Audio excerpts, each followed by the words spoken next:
Au Palais Impérial, le public est attentif.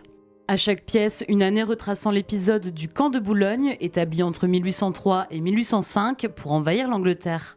Occupé par les batailles sur le continent, Napoléon ne reviendra à Boulogne qu'en 1810 et abandonnera son projet d'invasion en 1811. Uniformes, armes, légion d'honneur, les visiteurs sont plongés dans ce passé boulonnais grâce aux explications de Lucie. Il a dormi ici donc à son retour en 1810. Et c'est à ce moment-là aussi que l'hôtel des Andouins a pris le nom de Palais Impérial. Voilà, donc ça avait été gravé sur le fronton à l'époque. On ne le voit plus, ça n'existe plus. Mais c'est vraiment à ce moment-là qu'on a appelé l'édifice le Palais Impérial. À la sortie, qu'ils soient passionnés ou novices, les visiteurs sont ravis. En termes de costumes, je ne m'attendais pas à voir autant de costumes appartenant à différents corps de l'armée. Et c'était intéressant de pouvoir les voir visuellement. Comment reconnaître les officiers, les distinctions, les grades.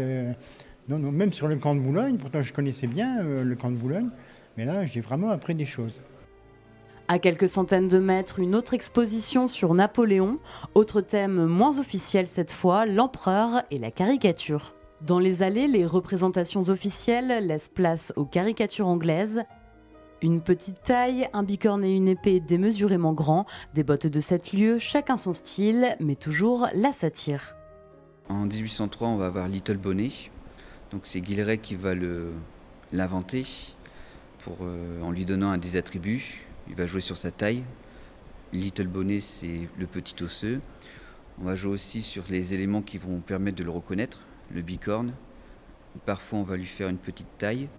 Des attributs napoléoniens dont sont même encore vêtus les hommes politiques français. Napoléon et le Palais Impérial et l'arme à l'œil Napoléon et la caricature, 2 expositions à découvrir jusqu'au 12 novembre.